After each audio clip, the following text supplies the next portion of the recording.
ರಾಜ್ಯದಲ್ಲಿ micro ಫೈನಾನ್ಸ್ಗಳ ಕಿರುಕುಳಕ್ಕೆ break ಹಾಕುವ ಸಲುವಾಗಿ ರಾಜ್ಯ ಸರ್ಕಾರ ಮತ್ತೊಂದು ದಿಟ್ಟ ಹೆಜ್ಜೆಯನ್ನ ಇಟ್ಟಿದೆ. ಸುಗ್ರೀವಾಜ್ಞೆ ಮೂಲಕ ಹೊಸ ಕಾನೂನನ್ನ ಜಾರಿಗೆ ತರುವ ಪ್ರಯತ್ನಕ್ಕೆ ಸರ್ಕಾರ ಮುನ್ನುಡಿಯನ್ನ ಇಟ್ಟಿದೆ. ಇನ್ನೇನು ಕೆಲವೇ ಕ್ಷಣಗಳಲ್ಲಿ ಈ ಬಗ್ಗೆ ಮತ್ತೊಂದು ಸುತ್ತಿನ ಹೈ ಲೆವೆಲ್ ಮೀಟಿಂಗ್ ಅನ್ನ ನಡೆಸುವವರಿದ್ದಾರೆ.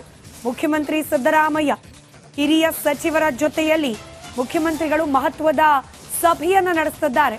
ಇವತ್ತು ಸಂಜೆ ಸಭೆ ಬಳಿಕ ಮಸೂದೆಯ ಸ್ಪಷ್ಟ ಚಿತ್ರಣ ಲಭ್ಯವಾಗೋದಿದೆ. ಬಹುತೇಕ ಎಚ್.ಕೆ. ಪಾಟೀಲ್ರು ಕೆಲವೇ ನಿಮಿಷಗಳ ಹಿಂದೆ ಮಾತನಾಡಿದ್ರು. ಸಚಿವ ಎಚ್.ಕೆ. ಪಾಟೀಲ್ ಅವರು ಕೊಟ್ಟ ಮಾಹಿತಿಯ ಪ್ರಕಾರವೇ ಸುಗ್ರೀವಾಜ್ಞೆ ಜಾರಿಯಾಗೋದೇ ಆದ್ರೆ ಮೈಕ್ರೋ ಫೈನಾನ್ಸ್ ಕಿರುಕುಳ ಯಾರೆಲ್ಲ ಕಿರುಕುಳವನ್ನ ನೀಡ್ತಾರೆ ಸಾಲ ಪಡೆದವರಿಗೆ ಅವರಿಗೆ ಜೈಲು ಶಿಕ್ಷೆ ಆಗೋದು ಬಹುತೇಕ ಫಿಕ್ಸ್ ಆಗೋ ಸಾಧ್ಯತೆ ಇದೆ. ಆದರೆ ಇವತ್ತು ಸಂಜೆ ಮುಖ್ಯಮಂತ್ರಿಗಳ ನೇತೃತ್ವದಲ್ಲಿ ನಡೆಯಲಿರುವ ಈ ಮಹತ್ವದ ಸಭೆಯಲ್ಲಿ ಅಂತಿಮ ರೂಪುರೇಷೆಗಳ ನಿರ್ಧಾರ ಆಗೋದಿದೆ. ಎಚ್.ಕೆ. ಪಾಟೀಲ್ರು ಮಾತನಾಡಿದ್ದಾರೆ. ಈ ಮೀಟಿಂಗ್ಗೆ ಪೂರ್ವಭಾವಿಯಾಗಿ ಸರ್ಕಾರ ಮೈಕ್ರೋ ಫೈನಾನ್ಸ್ ವಿಚಾರದಲ್ಲಿ ಕೈಗೊಳ್ಳಲಿರುವ ಕ್ರಮಗಳ ಬಗ್ಗೆ ಗಮನಿಸಿ. ಸಮಸ್ಯೆಗಳಂದ್ರೆ ಈಗ ಕೆಲವು ಲಾಸ್ ನಮ್ಮಲ್ಲಿವೆ. ಆ ಲಾಸ್ಗೆ ಇದೆಲ್ಲಿ ಅಡ್ಡು ಬರ್ತಾ ಹೆಂಗೆ ಅದಕ್ಕೆ ಏನು ಮಾಡಬೇಕು ಅವನ್ನೆಲ್ಲ ಇದನ್ನು ಮಾಡ್ತಾಯಿದ್ದೀವಿ. ಆಮೇಲೆ ನಾವು ಸರ್ಕಾರದವರು ಯಾವ್ಯಾವುದರಲ್ಲಿ ಇದನ್ನು ಮಾಡ್ಬೋದು. ಈಗ reserve bank of India institution ಇರ್ತದೆ, ಅಲ್ಲಿ ವಾಟ್ ವಿ ಕ್ಯಾನ್ ಡೂ ಇವೆಲ್ಲ ತಾಂತ್ರಿಕವಾಗಿರ್ತಕ್ಕಂಥ ವಿಚಾರಗಳನ್ನು ಸಹಿತ ಚರ್ಚೆ ಮಾಡ್ತೀವಿ.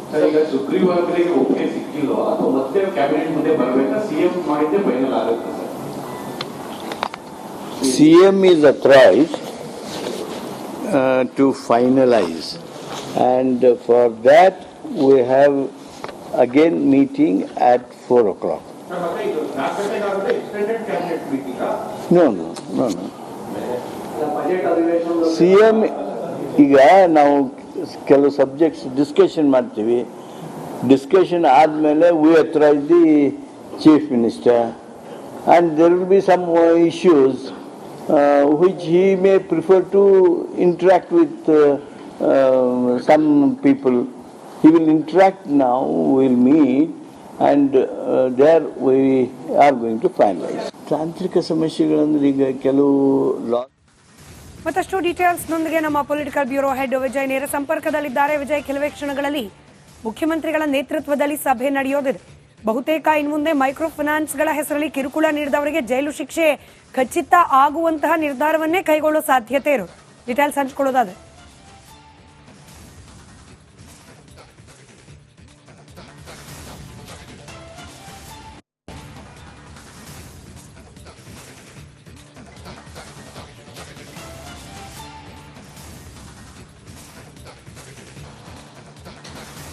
ಎಸ್ ಸ್ಮಿತಾ, ಈಗಾಗಲೇ ಸಚಿವ ಸಂಪುಟ ಸಭೆಯಲ್ಲಿ ಈ ಬಗ್ಗೆ ಅಂತಿಮ ತೀರ್ಮಾನ ಆಗಿರುವಂತದ್ದು. ಮೈಕ್ರೋ ಫೈನಾನ್ಸ್ಗಳ ಕಿರುಕುಳ ಮತ್ತು ಏನು ಬಲವಂತವಾಗಿ ಸಾಲ ವಸೂಲಿತೆ ಮಾಡ್ತಾರೆ, ಇದಕ್ಕೆ ಕಡಿವಾಣ ಹಾಕುವ ನಿಟ್ಟಿನಲ್ಲಿ ಹೊಸ ಕಾನೂನು ಸಂಬಂಧಪಟ್ಟಂತೆ ಸಭೆಯಲ್ಲಿ ಸಚಿವ ಸಂಪುಟ ಸಮಗ್ರವಾಗಿ ಚರ್ಚಿಸಿ ಈಗಾಗಲೇ ಕೂಡ ತೀರ್ಮಾನ ಆಗಿರುವಂತದ್ದು. ಸುಗ್ರೀವಾಜ್ಞೆ ಕೂಡ ತೀರ್ಮಾನ ಆಗಿರುವಂತದ್ದು. ಅದೇ ತಾಂತ್ರಿಕ ವಿಚಾರ ಸಂಬಂಧಪಟ್ಟಂತೆ ಎರಡು ವಿಚಾರಗಳಲ್ಲಿ ಬಹಳ ಪ್ರಮುಖವಾಗಿ ಮತ್ತೊಂದು ಸುತ್ತಿನ ಸಭೆ ನಡೆಸೋದಕ್ಕೆ ತೀರ್ಮಾನ ಆಗಿರುವಂತದ್ದು. ಅಂದ್ರೆ ಈ ಕಾಯ್ದೆ ಸಂಬಂಧಪಟ್ಟಂತೆ ಒಂಬುಡ್ಸ್ಮನ್ಗಳ ನೇಮಕ ಸಂಬಂಧಪಟ್ಟಂತೆ ಯಾರಿಗೆ ಕೊಡಬೇಕು? ಕಂದಾಯ ಇಲಾಖೆ ಅಧಿಕಾರಿಗಳಿಗೆ, ಅಂದ್ರೆ ಆ ವ್ಯಾಪ್ತಿಗೆ ಬರುವಂತ ಅಧಿಕಾರಿಗಳಿಗೆ ಕೊಡಬೇಕಾ ಅಥವಾ ಪೊಲೀಸ್ ಇಲಾಖೆ ಅಧಿಕಾರಿಗಳಿಗೆ ಕೊಡಬೇಕಾ? ಈ ವಿಚಾರ ಸಂಬಂಧಪಟ್ಟಂತೆ ಒಂದಷ್ಟು ತಾಂತ್ರಿಕ ಸಮಸ್ಯೆ ಮತ್ತು ಒಂದಷ್ಟು ಗೊಂದಲ ಇರುವಂತ ಹಿನ್ನೆಲೆಯಲ್ಲಿ, ಅಂದ್ರೆ ಒಂಬುಡ್ಸ್ಮನ್ ನೇಮಕ ವಿಚಾರ ಸಂಬಂಧಪಟ್ಟಂತೆ ಇದನ್ನ ಈಗ ಹಿರಿಯ ಸಚಿವರ ಸಭೆ ಸಂಜೆ ಖುದ್ದು ಮುಖ್ಯಮಂತ್ರಿ ಸಿದ್ದರಾಮಯ್ಯ ಅವರಿನ ಕೆಲವೇ ಹೊತ್ತಿನಲ್ಲಿ ಗೃಹ ಕಚೇರಿ ಕೃಷ್ಣಾದಲ್ಲಿ ಸಭೆ ಆರಂಭ ಆಗಲಿದೆ. ಆ ಸಭೆಯಲ್ಲಿ ಆ ಒಂದು ವಿಚಾರ ಸಂಬಂಧಪಟ್ಟಂತೆ ತೀರ್ಮಾನವನ್ನು ತೆಗೆದುಕೊಂಡು ಹಿಂದೆ ಸುಗ್ರೀವಾಜ್ಞೆ ಹೊರಡಿಸುವಂತ ಸಾಧ್ಯತೆ ಇರುವಂತದ್ದು. ಇದಕ್ಕೆ ಸಂಬಂಧಪಟ್ಟಂತೆ ಈಗಾಗಲೇ ಕೂಡ ಎಲ್ಲ ಕರಡು ಸಿದ್ಧಪಡಿಸೋದಕ್ಕೆ ಕೂಡ ಅಧಿಕಾರಿಗಳಿಗೆ ಸೂಚನೆ ಕೊಟ್ಟಿರುವಂತದ್ದು.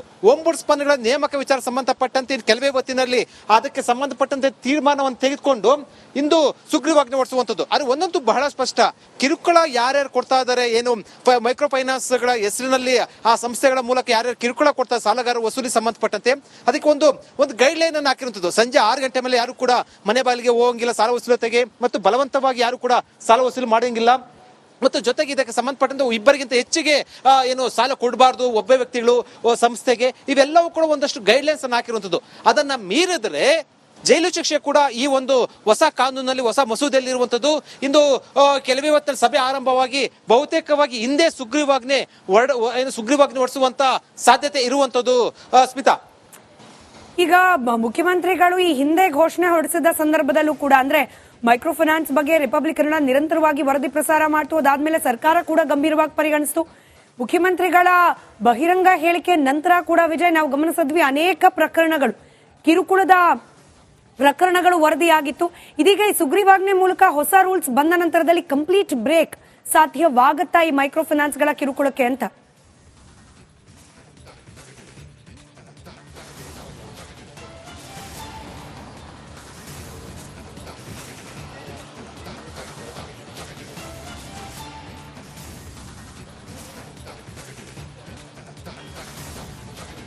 ಸ್ಮಿತಾ, ಆ ಒಂದು ಆತಂಕ ಮತ್ತು ಜೊತೆಗೆ ಆ ಒಂದು ಪರಿಣಾಮ ಅಂದ್ರೆ ಕಿರುಕುಳ ನಿರಂತರ ಮುಂದುವರಿಯುತ್ತರ ಸಂಬಂಧಪಟ್ಟಂತೆ ಸರ್ಕಾರಕ್ಕೂ ಕೂಡ ಬಿಸಿ ಮುಟ್ಟಿರುವಂತದ್ದು. ಖುದ್ದು ಕಾನೂನು ಸಚಿವ ಎಚ್ ಕೆ ಪಾಟೀಲ್ ಇಂದು ಹೇಳಿದ್ರು ಪತ್ರಿಕಾಗೋಷ್ಠಿಯಲ್ಲಿ, ಇಂದೂ ಕೂಡ ಪ್ರಕರಣ, ಇವತ್ತು ಕೂಡ ಸಾಲದಿಂದ ಕಿರುಕುಳ ಕೊಡುವಂತ ಸಂಬಂಧಪಟ್ಟಂತೆ ಪ್ರಕರಣ ಕೂಡ ವರದಿಯಾಗಿದೆ ಅಂತ. ಅರೆ, ಈಗ ಸಂಪೂರ್ಣವಾಗಿ ಸಾಲ ವಸೂಲಿತಿಯನ್ನ ನಿಲ್ಲಿಸೋದಕ್ಕಾಗೋದಿಲ್ಲ. ಯಾಕಂದ್ರೆ ಒಂದು ರೀತಿಯಲ್ಲಿ ಹೇಳ್ಬೇಕಂತಂದ್ರೆ ಏನು ಲೀಗಲ್ ಆಗಿ ತುಂಬಾ ಚೆನ್ನಾಗಿ ಲಾಕ್ ಮಾಡಿದ್ದಾರೆ ಏನು ಮೈಕ್ರೋ ಫೈನಾನ್ಸರು. ಯಾರೇ ಸಾಲ ತೆಗೆದುಕೊಂಡಿದ್ದಾರೆ ಅವರ ಬಳಿ ಎಲ್ಲ ದಾಖಲೆಗಳನ್ನು ತೆಗೆದುಕೊಂಡು ಸಂಪೂರ್ಣವಾಗಿ ಲಾಕ್ ಮಾಡಿರುವಂತದ್ದು. ಈಗ ಸರ್ಕಾರ ಈ ಒಂದು ಸುಗ್ರೀವಾಜ್ಞೆ ತರ್ತಾ ಇರುವಂತದ್ದು ಬಲವಂತವಾಗಿ ಸಾಲ ವಸೂಲಿತಿ ಮಾಡಂಗಿಲ್ಲ ಮತ್ತು ಮಾನಸಿಕವಾಗಿ ಯಾರು ಕೂಡ ಕಿರುಕುಳ ಕೊಡಂಗಿಲ್ಲ, ಅಮಾನವೀಯವಾಗಿ ಸಾಲ ವಸೂಲಾತದಲ್ಲಿ ಕ್ರಮ ಕೈಗೊಳ್ಳುವಂತದ್ದಿಲ್ಲ, ಈ ರೀತಿ ತೀರ್ಮಾನಗಳ ಕೈಗೊಳ್ಳುವಂಥದ್ದು. ಮತ್ತು ಜೊತೆಗೆ ಖುದ್ದು ಮುಖ್ಯಮಂತ್ರಿ ಸಿದ್ದರಾಮಯ್ಯ ಅವರು ಕೂಡ ಸಭೆಯ ಬಳಿಕ ಕಳೆದ ಒಂದು ವಾರದಿಂದ ನಡೆದಂತ ಸಭೆಯ ಬಳಿಕ ಹೇಳಿದ್ರು, ಸಂಪೂರ್ಣವಾಗಿ ಸಾಲ ವಸೂಲಾತಿನ ನಿಲ್ಲಿಸೋದಕ್ಕೆ ಆಗೋದಿಲ್ಲ, ಆ ಸಾಲ ವಸೂಲಾತಿ ನಿಲ್ಲಿಸೋದಕ್ಕೂ ಬರೋದಿಲ್ಲ. RBI ರೂಲ್ಸ್ ಅಡಿಯಲ್ಲಿ ಯಾರೇ ಸಂಸ್ಥೆ ನಡೆಸ್ತಾ ಇದ್ದಾರೆ ಅಂದ್ರೆ ಯಾರ್ಯಾರು ಮೈಕ್ರೋ ಫೈನಾನ್ಸ್ ನಡೆಸ್ತಾ ಇದ್ದಾರೆ ಅವರಿಗೆ ಸಾಲ ವಸೂಲಾತಿ ನಿಲ್ಲಿಸೋದಕ್ಕೆ ಸಾಧ್ಯನೇ ಇಲ್ಲ ಕಾನೂನು ಅಡಿಯಲ್ಲಿ. ಆದ್ರೆ ಮಾನಸಿಕವಾಗಿ ಹಿಂಸೆ ಕೊಟ್ಟು ಅಮಾನ್ಯವಾಗಿ ನಡೆದುಕೊಳ್ಳುವಂತಹ ವ್ಯಕ್ತಿಗಳಿಗೆ ಇದಕ್ಕಿಂತ ಈ ಒಂದು ಹೊಸ ಕಾನೂನು ಮೂಲಕ ಕಡಿವಾಣ ಆಗಬಹುದು. ಮತ್ತು ಜೊತೆಗೆ ಈಗ ನಾನು ಆಗ್ಲೇ ಹೇಳಿದ ರೀತಿಯಲ್ಲಿ ಒನ್ ಟೈಮ್ ಸೆಟ್ಲ್ಮೆಂಟ್ ಅಂತ ಏನಾದ್ರು ಕೂಡ ಸರ್ಕಾರ ಒಂದು ಹೆಜ್ಜೆ ಮುಂದೆ ಹೋಗಿ, ಅಂದ್ರೆ ಈಗ ಆಲ್ರೆಡಿ ಕೂಡ ಬಡ್ಡಿ ಜಾಸ್ತಿ ಕಟ್ಟಿದ್ರೆ ಒನ್ ಟೈಮ್ ಸೆಟ್ಲ್ಮೆಂಟ್ ಅಂತ ಏನಾದ್ರು ಕೂಡ ಸರ್ಕಾರದಿಂದ ಮಾಡಬಹುದಾ ಅನ್ನೋ ಒಂದು ಆಲೋಚನೆ ಕೂಡ ಇರುವಂತದ್ದು. ಅದಕ್ಕೆ ಸಂಬಂಧಪಟ್ಟಂತೆ ಓಂಬುಡ್ಸ್ಮನ್ ನೇಮಕ ಮಾಡ್ತಾ ಇರುವಂತದ್ದು. ಈ ಹಿನ್ನೆಲೆಯಲ್ಲಿ ಇದಕ್ಕೆ ಕಡಿವಾಣ ಹಾಕುವ ನಿಟ್ಟಿನಲ್ಲಿ ಈಗ ಮತ್ತು ಮಹಿಳೆಯೊಬ್ಬರನ್ನ ಕೂಡ ಮನೆ ಹೊರಗಡೆ ನಿಲ್ಲಿಸಿದ್ರು, ಮನೆಯನ್ನ ಜಪ್ತಿ ಮಾಡಿದ್ರು. ಇಂಥದಕ್ಕೆ ಈ ಕಾನೂನಿನಲ್ಲಿ ಅವಕಾಶ ಇರೋದಿಲ್ಲ. ಅಷ್ಟರ ಮಟ್ಟಿಗೆ ಸಾಲ ತೆಗೆದುಕೊಂಡಿರುವಂತವ್ರು ಅಥವಾ ಏನು ಸಾರ್ವಜನಿಕರು ಮತ್ತೆ ಬಡ ಮಧ್ಯಮ ವರ್ಗದವರು ಅಷ್ಟರ ಮಟ್ಟಿಗೆ ಒಂದಷ್ಟು ಮಾನಸಿಕವಾಗಿ ನೆಮ್ಮದಿ ಆಗುವಂತಹ ಕಾನೂನು, ಸಾಲಗಾರರಿಂದ ಕಿರುಕುಳ ತಪ್ಪಿಸುವ ನಿಟ್ಟಿನಲ್ಲಿ ಈ ಕಾನೂನು ಒಂದಷ್ಟು ಸಹಾಯ ಆಗುವಂಥದ್ದು.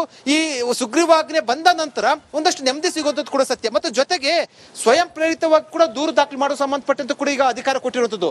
ಸುಗ್ರೀವಾಜ್ಞೆ ಬಂದ ನಂತರ ಯಾರು ದೂರು ಕೊಡ್ತಾರೆ ಆ ದೂರಿಗೆ ಒಂದಷ್ಟು ಬಲ ಹೆಚ್ಚಾಗುವಂತಹ ಕಾರಣ ಆಗುತ್ತೆ ಈ ಸುಗ್ರೀವಾಜ್ಞೆ ಮೂಲಕ. ಸ್ಮಿತಾ, ಧನ್ಯವಾದ ವಿಜಯ್ ಮಾಹಿತಿಗಾಗಿ.